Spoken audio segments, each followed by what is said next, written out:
Guys, I fancied a cold brew, so I thought I'd share with you my Breville Iced Brew Maker. I've had this for about 4 years now. It's still absolutely fabulous. And what you get there is the main unit there, which has, you open it up there and the basket sits inside there, and then underneath here you have the water unit. You do get this really nice glass plastic clear tumbler, and you would fill it to the measure line and fill up the water in there. And let's just do that now. So if you look inside there, you can see there is a max fill line at the back there, so you would fill it up to the max line.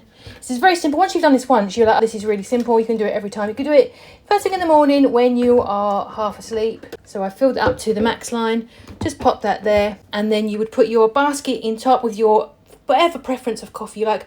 I'm making mine a bit of a weak one. I just got one big old scoop, but it obviously depends on how strong you like it, you would put more in. Just pop your basket on the inside there and close it. You've got a little switcheroo, so you've got the water flow button there, or if you don't want the water to flow quite yet because you're doing things, you can do it that way.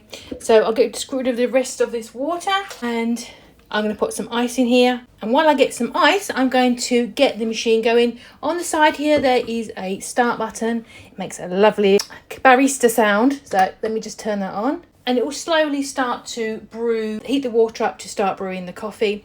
Let me get some ice. Now that's brewing. It's been about a minute. And obviously while you're doing that, you can obviously make your lovely drink. I'm going to put some syrups into here because I like mine to have a sugar-free syrup in my coffee, quite a lot, don't judge me. And then we can put your milks, and you can put your milk in now, or you can put your milk in afterwards, no milk at all. You can top it up with water as well if you wish, if you want just to have it a bit more watery, which I think is what I'll do. I'll just pop a little bit of water in there, and I've got a little water in there. I'm going to put my milk in shortly. Let's just do a release now. You can actually put it straight under, not hold on, you can just release it straight away.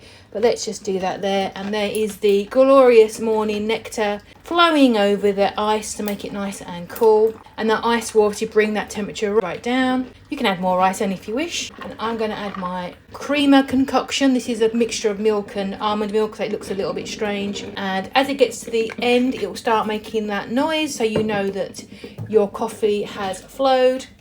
You get a lid and you get a straw, so you can use that to stir it if you wish.